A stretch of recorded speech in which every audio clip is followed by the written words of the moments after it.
Hi, this is Tim of the 1916 Company. Welcome and thanks for logging on. If you love this watch, email me, Team Mosso at the1916company.com for purchase pricing and availability questions concerning this watch.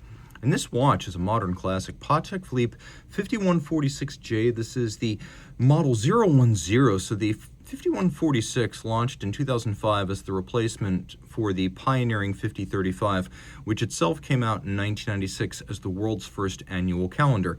This is also an annual calendar, and as the successor to the 5035, it's just a little bit larger for a more modern wrist presence.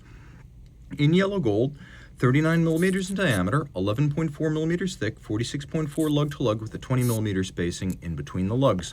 The watch wears beautifully. It's not giant or even big by modern standards. The 5035 feels a bit petite. This feels perfect for a standardized men's dress watch size. 39 gives you a nice wrist presence, but also the discretion and the taste that I feel is incumbent on anyone wearing a colored gold watch. Too big is too much. This is just right. Taking a look at it, you can see it wears well on my 16 centimeter circumference wrist, and I've got some clearance. This could be a 14 centimeter wrist, and the watch would still wear well. I am pulling the strap quite tight since it isn't broken in yet. You can see a sloped flank. It'll easily slide under a dress cuff.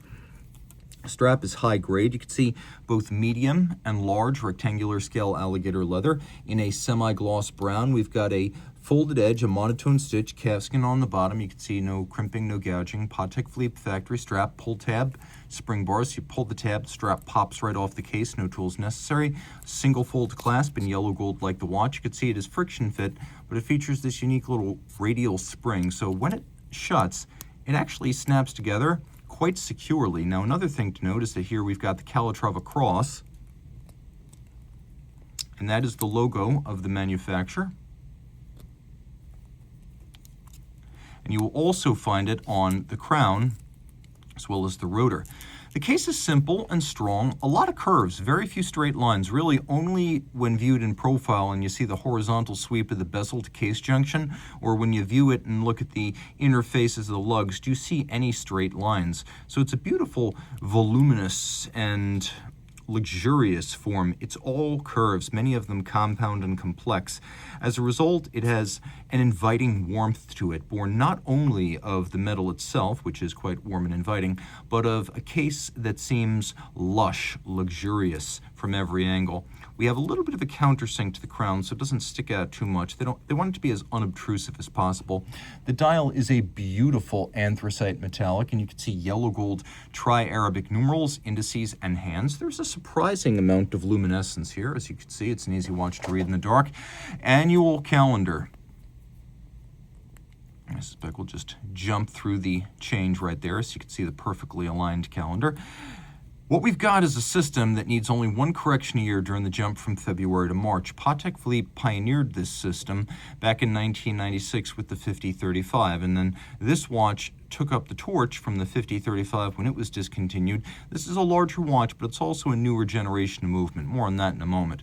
So you only need to make that one correction annually during the jump from February to March, and I believe that it uses a perpetual calendar style Moonphase, which has a 122-year adjustment interval.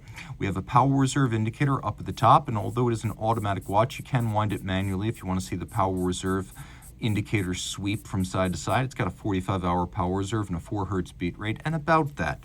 The watch came out in 2005, and the first year it was out, it used the 3 hertz caliber 315.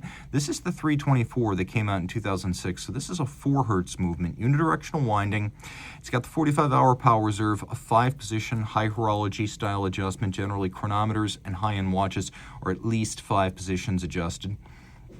You can see it's got a free-sprung Patek Philippe Gyromax style balance for both precision of adjustment and greater shock resistance.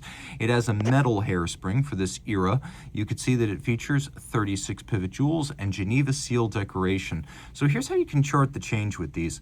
When these came out, year 1, 2005, they had caliber 315. But midway through 2009, they switched over to the Patek Philippe seal. So you know this watch would have been made between 2006 and mid-2009 because this has the 2006 and forward caliber 324, but it still has the 2009 and backward Geneva hallmark, signifying the standard of finish for a super high-end watch made and decorated within the city or canton of Geneva. Now, it's got a screwed-in case back, but it's a push-down crown. Don't take it swimming, but it's splash-proof at 30 meters, water-resistant. There is a lot to love with this watch.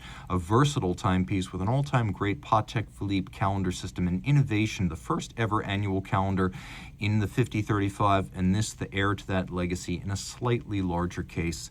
You can see a little bit of a dome or camber to the sapphire. Reach out. Team Mosso at the 1916company.com for purchase and pricing details.